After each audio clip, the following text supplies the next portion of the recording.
Classes और हम लोग जो टॉपिक पढ़ रहे हैं वो है इलेक्ट्रिसिटी।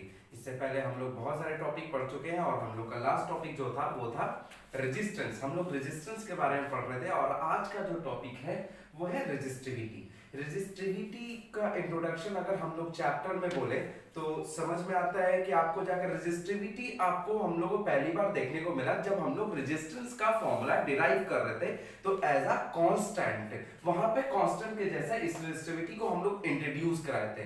तो अगर आपको रेजिस्टिविटी को समझना है तो बेहतर होगा कि पहले आप रेजिस्टेंस वाला वीडियो जो है लास्ट वीडियो है वो आप देख लें। उसका लिंक जो है नीचे आपको डिस्क्रिप्शन में है, आपको वहां पे मिल जाएगा और वहां से आप देख लीजिए तो आपको समझने में आसानी होगा।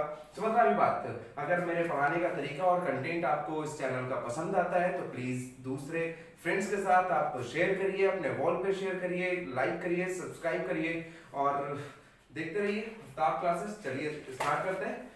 रेजिस्टिविटी, रेजिस्टिविटी कहते हैं किसको है ये समझने के लिए हम लोग स्टार्ट करते हैं फिर से रेजिस्टेंस से थोड़ा सा आगे चलते हैं। रेजिस्टेंस के बारे में हम लोग कल पढ़े थे। Resistance is the property of a conductor in which it opposes the flow of charges.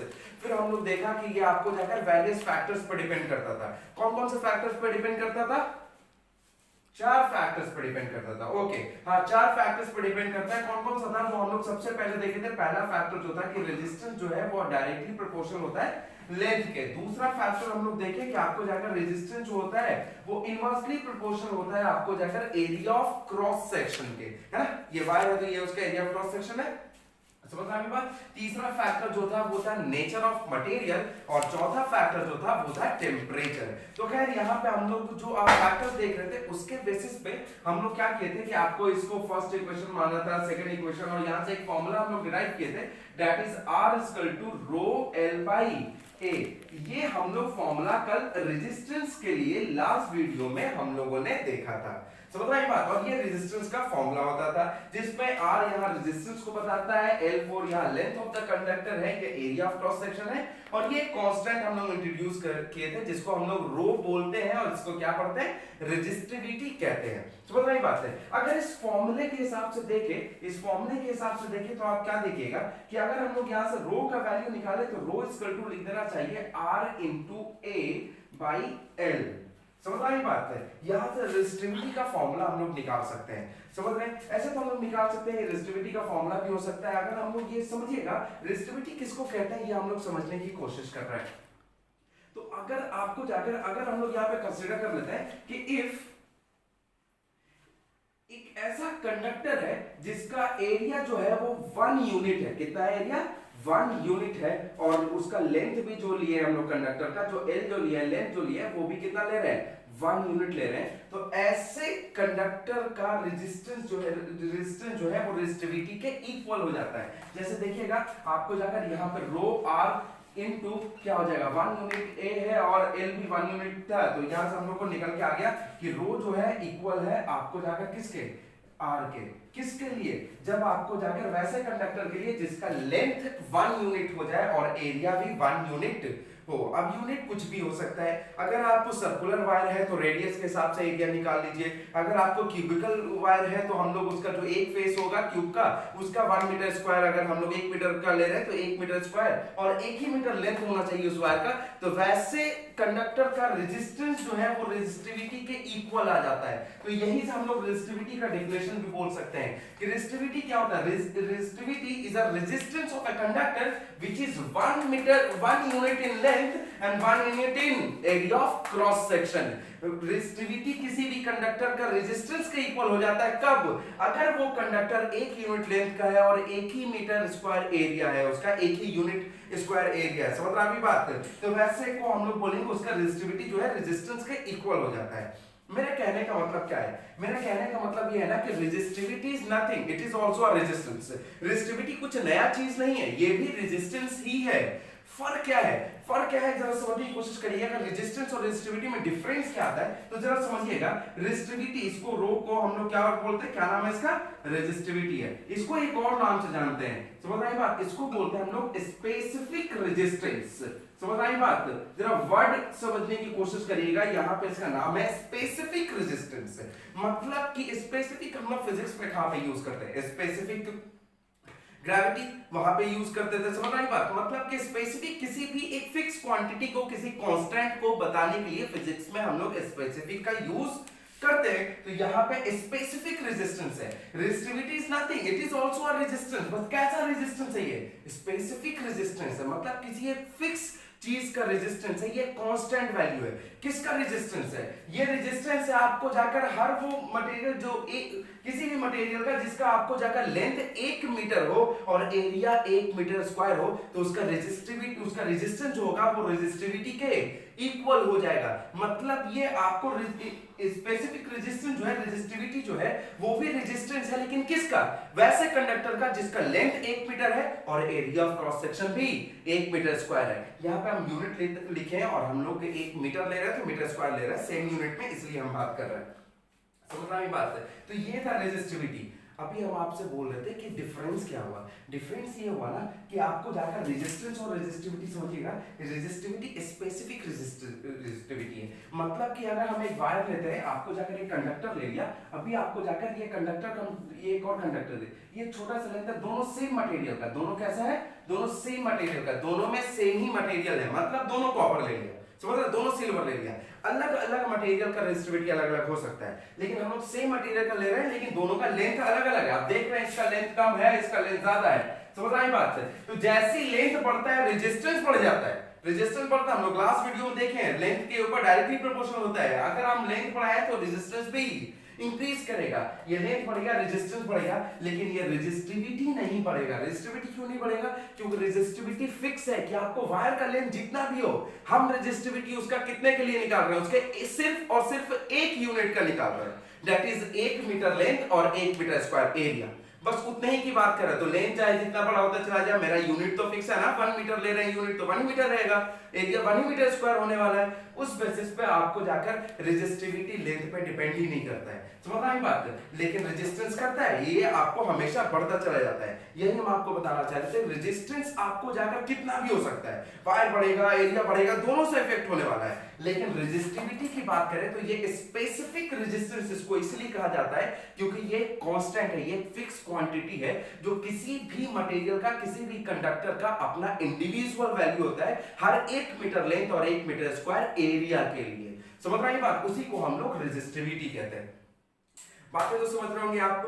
तो उस हिसाब से अगर आपको हम अभी बताएं कि लेंथ जो है आपको जाकर बढ़ा देने से रेजिस्टिविटी पे कोई फर्क नहीं पड़ा, क्योंकि लेंथ पे ये डिपेंड नहीं करता। सिमिलरली अगर हम लोग बात करें तो अगर एरिया ऑफ क्रॉस सेक्शन में चेंजेस करते हैं, जैसे एरिया ऑफ क्रॉस सेक्शन इसका ऐसे है और इसका हम एक बड़ा सा एरिया ऑफ क्रॉस सेक्शन लेते हैं, एरिया ऑफ क्रॉस सेक्शन इसके रिस्पेक्ट में ये काफी बड़ा है। अगर हम एरिया ऑफ क्रॉस सेक्शन बढ़ा दे तो क्या रेजिस्टिविटी पे फर्क पड़ेगा? फिर आंसर आएगा नहीं। कैसे फर्क पड़ेगा? रेजिस्टिविटी पे कैसे फर्क पड़ेगा? वो तो फिक्स है ना कि उसका यूनिट कितना, 1 metre square, length 1 metre.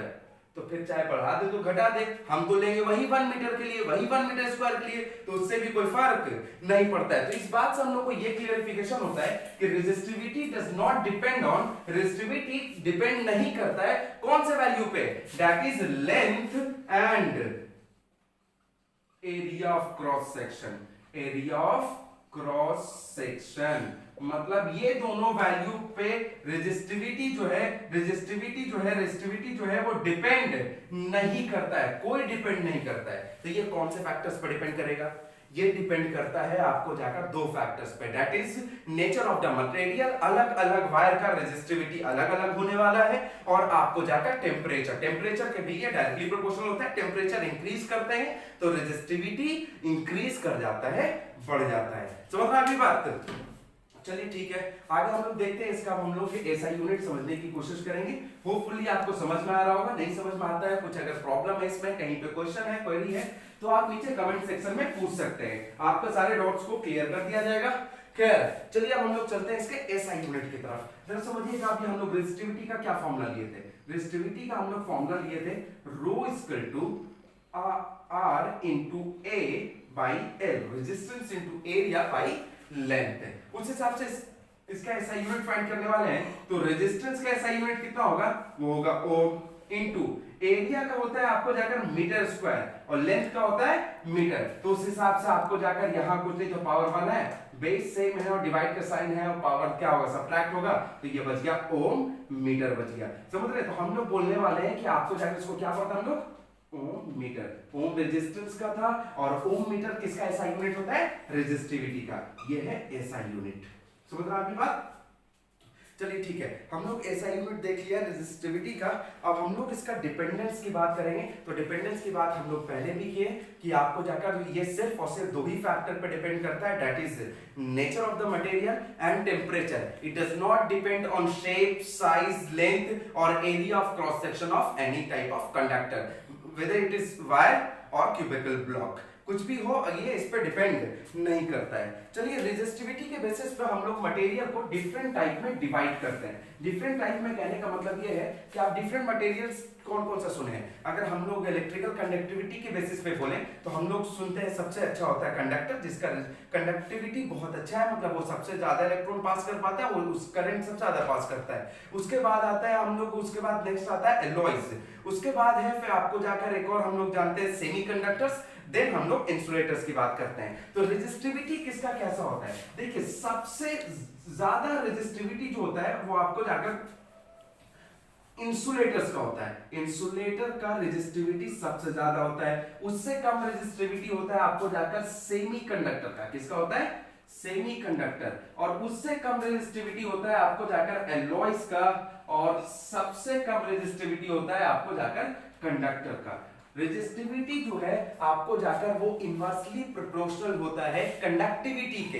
Conductivity कहने का मतलब क्या है, कंडक्टर में जितना ज्यादा अच्छे से इलेक्ट्रॉन पास करेगा उसको हम लोग कंडक्टेंस बोलते हैं, और इसी प्रॉपर्टी को हम लोग कंडक्टिविटी कहते हैं। और रेजिस्टिविटी कहने का मतलब है कि फ्लो ऑफ इलेक्ट्रॉन को रेजिस्ट करने के प्रॉपर्टी को हम लोग कहते हैं। तो जिसका कंडक्टिविटी ज्यादा अच्छा होगा उसका रेजिस्टिविटी कम होने वाला है, और जिसका रेजिस्टिविटी ज्यादा होगा उसका कंडक्टिविटी कम होने वाला है। तो देखिएगा सबसे ज्यादा रेजिस्टिव कौन होता है, ये इंसुलेटर होता है, सबसे ज्यादा मोस्ट है, ये मोस्ट रेजिस्टिव। समझ रहे, इंसुलेटर है, उससे कम सेमीकंडक्टर, उससे कम एलॉयज, उससे कम कंडक्टर। तो हम ये बोलेंगे कि अगर कंडक्टिविटी की बात करें तो सबसे अच्छा कंडक्टिविटी किसका, कंडक्टर का, उससे कम एलॉयज, उससे कम सेमीकंडक्टर, और इंसुलेटर का कंडक्टिविटी होता ही नहीं है। समझ रहे हैं बात? जरा कुछ वैल्यूज पे अगर हम लोग बात करें तो अगर कंडक्टर की अगर आप बात करते हैं तो कंडक्टर का जो रेजिस्टिविटी अगर हम बात करें तो सबसे अच्छा कंडक्टर जो है वो है सिल्वर। सिल्वर का कंडक्टर सबसे अच्छा कंडक्टर है, सबसे अच्छे से इलेक्ट्रिसिटी यही पास करता है क्योंकि इसका रेजिस्टिविटी सबसे कम होता है। कितना होता है इसका रेजिस्टिविटी, अगर हम लोग सिल्वर की रेजिस्टिविटी की बात करें तो 1.6 into 10 to the power -8 ohm metre, ये सिल्वर का रेजिस्टिविटी है। समझ रहे हैं बात, ये सबसे अच्छा कंडक्टर है। उसके बाद अगर हम लोग एलॉयज की बात करें तो एलॉयज का अगर आप देखिएगा तो एक एग्जांपल हम आपको देते हैं, नाइक्रोम वायर का एग्जांपल देते हैं। समझ रहे हैं बात, नाइक्रोम वायर का अगर आप रेजिस्टिविटी की बात करिएगा तो इसका रेजिस्टिविटी जो है वो 10 to the power -4 ohm metre आप बोल सकते हैं। समझ रहे हैं बात, कहीं कहीं पे आपको ऐसे लिखा हुआ मिलता है 100 into 10 to the power -2 ohm metre, तो बात बराबर है, वो हम लोग एक ही जैसा लेते हैं -6। ये आपको जाकर तो देखिए यहाँ पे 10 to the power -8 था और ये 10 to the power -4 है, तो आपको जाकर ऑब्वियस से बात है इसका रेजिस्टिविटी ज्यादा है, नेगेटिव में ज्यादा होता है, वैल्यू ज्यादा है। अगर आप सेमीकंडक्टर्स की बात करिएगा तो जैसे कि यहाँ पे हम अगर सेमीकंडक्टर की बात करते हैं तो सिलिकॉन उठाते हैं, सिलिकॉन का अगर रेजिस्टिविटी हम लोग देखते हैं तो आपको जाकर 10 to the power 14 to 10 to the power 10 to 10 to the power 14 ohm metre के आसपास होता है। समझ रहे हैं? वही इंसुलेटर की बात करिएगा तो इसका रेजिस्टिविटी बहुत ज्यादा हाई होता है। समझ रहे हैं बात? अगर इसका हम लोग बात करें तो इसका बहुत ज्यादा हाई होता है। एक सेकंड रुकिएगा। खैर ये ग्लास का था, ये ग्लास का है और आप देख सकते हैं इसका रेजिस्टिविटी बहुत ज्यादा हाई होता है। तो हम लोग डिफरेंट मटेरियल उठा रहे हैं जिसका आपको जाकर जिसका हम लोग रेजिस्टिविटी चेक कर रहे हैं। तो हम लोग अभी सारे एग्जांपल से यही समझ में आता है कि जो जितना अच्छा कंडक्टर होने वाला है उसका रेजिस्टिविटी उतना कम होना चाहिए, और जो जितना खराब कंडक्टर होने वाला है उसका रेजिस्टिविटी उतना ज्यादा होना चाहिए। समझ रहे हैं? यही है पूरे रेजिस्टिविटी में। एक रेजिस्टिविटी में एक और क्वेश्चन रेजिस्टिविटी के बेसिस पे ये पूछता है कि आपको जाकर why the heating element of devices which work on heating effect of electric current are made up of alloys rather than pure metal। आपको जाकर कोई भी हीटिंग एलिमेंट, जो हीटिंग कॉइल होता है किसी भी इलेक्ट्रिक हीटिंग डिवाइसेस का, वो आपको जाकर एलॉय का बनाया जाता है rather than pure metal. Pure metal का नहीं बनाया जाता। क्यों नहीं बनाया जाता, यही क्वेश्चन पूछता है। इसका दो रीजन है नहीं बनाने का। देखिए समझिएगा, सबसे पहला रीजन क्या है, क्योंकि वो आपको जाकर हम लोग इसलिए एलॉय का यूज करते हैं क्योंकि एलॉय का रेजिस्टिविटी जो है वो ज्यादा है as compare to conductor. Resistivity ज्यादा होने का मतलब आप क्या समझते हैं, रेजिस्टिविटी ज्यादा है तो आपको रेजिस्टेंस ज्यादा होगा, मतलब वो हीट ज्यादा प्रोड्यूस करेगा। और हीटिंग एलिमेंट में बेसिकली हमको क्या चाहिए, हीट ही चाहिए। तो आपको जाकर रेजिस्टिविटी ज्यादा होने की वजह से वो मेटल से ज्यादा हीट प्रोड्यूस कर पाता है। पहला रीजन यही है कि हाई रेजिस्टिविटी। समझ रहे हैं बात, इसका रेजिस्टिविटी क्या होता है, हाई होता है। चलिए ठीक है। उसके बाद दूसरा रीजन है आपको जाकर alloys does not get oxidized easily on heating। आपको जब एलॉय को हीट करते हैं, जैसे कि ये नाइक्रोम वायर है, ये मोस्टली हम लोग हीटर में हम लोग यूज करते हैं इसको, तो ये आपको जाकर ये एलॉय है, ये दो तीन चीजों से मिलकर बना हुआ है। मतलब निकल हो गया, क्रोमियम, आयरन, मैग्नीज, ये चार चीज से मिलकर ये नाइक्रोम वायर बनता है और नाइक्रोम वायर एलॉय होता है। तो आपको जाकर इसको हम लोग हीटर में यूज करते हैं, हीटिंग कॉइल के जैसा यूज करते हैं। क्यों, क्योंकि इसका रेजिस्टिविटी ज्यादा है और दूसरा कि ये आपको जाकर मेटल के जैसा ऑक्सीडाइज नहीं हो जाता है हीट होने पे। मेटल्स क्या होता है कि ज्यादा हीट होने पे ऑक्सीडाइज कर जाता है और फिर वो आपको जाकर वर्किंग प्रोसेस में नहीं रह जाएगा। तो हम लोग दूसरा रीजन लिखेंगे इसका, it does not get oxidised easily on heating। समझ रहे हैं बात। तो आपसे क्वेश्चन ये पूछा गया था कि हम लोग एलॉय का क्यों यूज करते हैं rather than pure metal for the heating elements of heating devices which work on heating effect of electric current। तो उसका आंसर है कि पहले बात, जो एलॉय होता है उसका रेजिस्टिविटी बहुत ज्यादा हाई होता है, तो ज्यादा हीट हम लोगों को प्रोड्यूस होगा। और दूसरा कि ये आपको एलॉय जो है वो जल्दी ऑक्सीडाइज नहीं होता है हीट होने पे। तो ये दो रीजन है जिसकी वजह से हम लोग आपको जाकर एलॉय का यूज करते हैं। समझ रहे हैं बात। रेजिस्टिविटी में इतना ही है। अगर अभी भी इस टॉपिक में कहीं पे आपको डाउट है या फिर आपको लगता है कि कुछ और कुछ जानना है तो फिर आप हमको नीचे लिख सकते हैं, कमेंट बॉक्स में लिख सकते हैं, मेल कर सकते हैं, आप हमको फेसबुक पे, इंस्टा पे, कहीं पे भी मैसेज कर सकते हैं, डीएम कर सकते हैं। और अगर मेरा कंटेंट पसंद आ रहा है, अगर आपको ये वीडियोस पसंद आ रहा है, तो आप प्लीज अपने फ्रेंड्स के साथ शेयर करें, लाइक करें, सब्सक्राइब करें, दूसरों को बताएं। और दूसरे वीडियोस भी आप ट्राई करें, जैसे कि अभी ट्रिगोनोमेट्री चल रहा है मैथ्स में, वो भी आप देखने की कोशिश करें। तो इससे क्या होगा कि आपका ओवरऑल नॉलेज बहुत बेहतर होगा। समझ रहे हैं बात है। हम लोग नेक्स्ट वीडियो जो बात करने वाले हैं वो है आपको जाकर पैरेलल एंड सीरीज कॉम्बिनेशन के बारे में बात करेंगे। उस पे हम लोग डिस्कस करेंगे कि पैरेलल कॉम्बिनेशन में हम लोग किस तरीके से आपको जाकर इफेक्टिव रेजिस्टेंस निकालते हैं या फिर सीरीज कनेक्शन में कैसे निकालते हैं, आपको जाकर कहां करंट डिस्ट्रीब्यूट होता है, वोल्टेज कैसे हम लोग किसी भी रेजिस्टर का पता करेंगे, ये सारी चीजें हम लोग आने वाले वीडियोस में डिस्कस करेंगे। तो स्टे ट्यून, स्टे कनेक्टेड। आज की सभा यहीं तक, इंशाल्लाह फिर मिलेंगे आप लोगों से। तब तक के लिए पढ़िए। Thank you.